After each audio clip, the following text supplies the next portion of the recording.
A bit plain there for Chris, so didn't it normally look so colourful and Sergeant Pepper's? It was the background, yeah.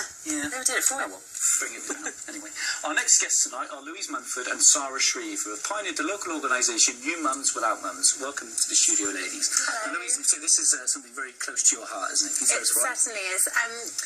When I was pregnant, I sadly lost my mum to cancer back in 2011, and it was actually 4 days after my first scan with this little one here, Lydia. I miss them as well. No, definitely not. Having a great time.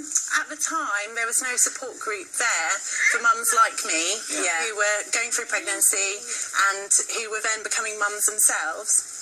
So I decided, well, after looking around and not seeing that there was any support group there for me, I decided to set one up for everyone in Norfolk to provide the support that all mums need on their new journey of becoming a mum. Absolutely. No, and it is all about kind of building a community. And Sarah, you're a member of this now, one of 80-odd members now you've got in Norfolk, isn't it, altogether? And do you feel like it's a real kind of support network for you? Absolutely. I joined a group about a year after I lost my mum. I lost my mum when Sophie was about 6 months, and I really needed a group at that stage but didn't know about it. I didn't know it was there. I was then introduced to the group, and from that point on I felt like I was able to share my experience and talk to other people that knew exactly how I felt. All I had to do was say, I'm feeling this today, and we know exactly where you are, we know exactly what you're feeling. And it was just so nice to know that I wasn't alone, and although I didn't have my mum there to talk to me about, I had all of the girls that were going through the same thing. As much as you obviously grieve your mother, especially with pregnancy, there's lots of hormones flying around after you've had the baby. Your mum is the kind of person you lean on to have the advice about children themselves, isn't it? Definitely. You want to phone them and ask them silly questions, or ask them for advice, like you say. And although we both have amazing family and friends, it's your mum who you would ask those silly questions to, and who wouldn't necessarily judge anything that you ask. Or they would be able to tell you what you were like when you were little. Absolutely. Which our dads are good at doing, but don't obviously remember as much as our mums would. So it's nice to support one another and ask, the members of the group if they've got answers to some of those questions too. And clearly, the girls right here, they're having a great time. Is it the kind of place where you can bring your kids and everyone can socialise together? Definitely. We meet up at Attleborough Children's Centre every month, so we have a slot there last Friday of every month, and we also arrange a lot of meetups with the children.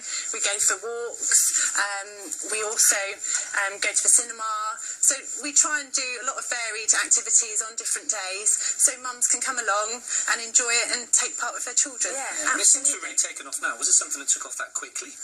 Gradually, I would say it took off probably this time last year when we did our charity auction. We did it online on Facebook. Most of our work is through the Facebook page, but we had an online charity auction for the Big C, and we raised £1,500 from that. So that was amazing, and a lot of people found out from the press, and sorry, I'm busy making faces. A lot of people found out from the press coverage that we had for that, and they said, "Oh wow, amazing! We've found out about you, and we'll definitely join up." Has this become almost a bit of a therapy for you too, as well? I guess as well from having lost your mum. Yeah, absolutely. At the time I joined the group, I was actually having psychotherapy because I was really struggling. I was at a time where Sophie, like you say, all the hormones experienced in pregnancy were leaving me. I was on a bit of a downer anyway, and I was having psychotherapy and getting through that, and joining the group and meeting everyone through the group that way. I was able to talk a lot of it out with them because, it just makes so much of a difference knowing that you're really not alone.